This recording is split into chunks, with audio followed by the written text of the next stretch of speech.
अस्सलाम वालेकुम। कैसे हैं आप सब? उम्मीद करती हूँ आप सब अल्लाह के फजल व करम से बिल्कुल ठीक ठाक होंगे। मैं भी आप सबकी दुआओं से बिल्कुल ठीक ठाक हूँ। सोचा आज लोगों के साथ अब थोड़ा सा डिफरेंट व्लॉग शेयर किया जाए। अपनी डेली रूटीन वर्क आप लोगों के साथ शेयर करती हूँ। अस्सलाम वालेकुम। आज मैं बनाने लगी थी ज़र्दा। तो मैंने पानी को सबसे पहले इसमें तकरीबन 4 से 5 गिलास पानी ऐड किया और इसमें 5-6 अदद मैंने छोटी इलायची ऐड की और मैंने इसमें ऐड किए 2 लौंग और दालचीनी का तकरीबन 2 इंच का टुकड़ा। तो ये जब पानी अच्छे से बॉईल हो जाएगा तो अब मैं इसके अंदर ऐड कर दूंगी चावल जो मैंने भिगो के रखे हुए थे। इस तरह से तकरीबन इसे हम 20 से 70% हम इसे कुक करेंगे या 80%। उसके बाद बाकी की रेसिपी आप लोगों के साथ शेयर करती हूँ। अच्छे से सब चावलों को हम मिक्स कर लेंगे। अच्छा जी, जिस तरीके से मैं कुछ लोगों को ना ज़र्दा बनाना बहुत ही ज़्यादा मुश्किल लगता है। सम टाइम उनके चावल कच्चे रह जाते हैं, सम टाइम एक दूसरे के साथ चिपक जाते हैं, जुड़े जुड़े से बनते हैं। तो जिस तरीके से मैं आपको बताऊंगी, आप फर्स्ट टाइम भी ज़र्दा बनाएंगे, कोई आपको देख के ये नहीं कहेगा आपके ज़र्दा खाने के बाद कि ये इसको आपने फर्स्ट टाइम इस रेसिपी को ट्राई किया है। तो बहुत ज़बरदस्त ये रेसिपी है, आप ज़रूर इसे बनाइएगा। तो देखते हैं। एक तरफ ज़र्दा बन रहा था, सोचा चलिए एक कप अपने लिए चाय बना लूँ। मेरी चाय बन रही थी, साथ ज़र्दा बन रहा था। सोचा चलिए बाहर का वेदर भी आप लोगों के साथ शेयर करती हूँ। आज बहुत ज़्यादा क्लाउड है, सर्दी भी हो गई है। देखिए कितना ज़बरदस्त है वेदर आज। आप लोग कहाँ से मेरी वीडियो देखते हो और बताओ कि वहाँ का वेदर कैसा है। देखिए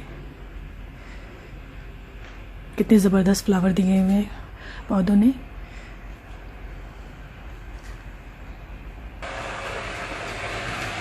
वापस आते हैं बाकी। चले जी, यहाँ बनाते हैं चाय। सबसे पहले मैं डालूंगी छोटी इलायची और छोटा सा दालचीनी का टुकड़ा, टी बैग। तो ऐड करते हैं इसमें वाटर। अपने लिए चाय बनाती हूँ। आप लोगों को कैसी चाय पसंद है, कैसे पीना पसंद करते हैं आप लोग?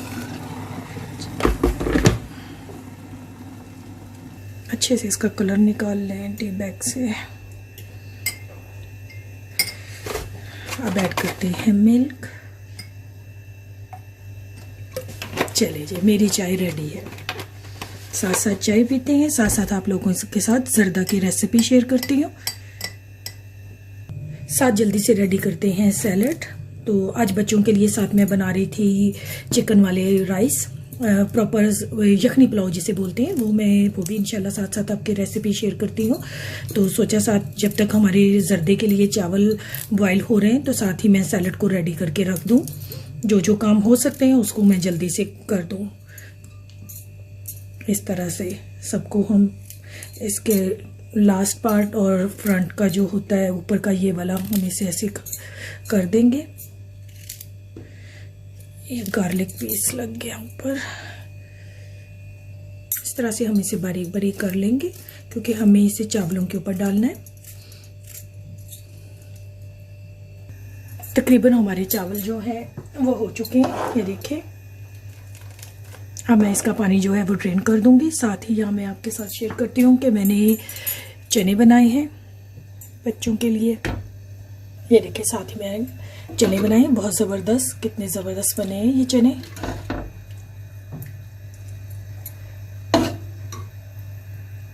ये तो साथ ज़र्दा भी रेडी हो रहा है। बच्चों ने स्कूल से आके खाना खाना होता है तो उनके लिए खाना रेडी कर रही हूँ। चलिए जी, चावल हो चुके हैं। अब इसका पानी हम ड्रेन करते हैं। बिस्मिल्लाहिर्रहमानिर्रहीम।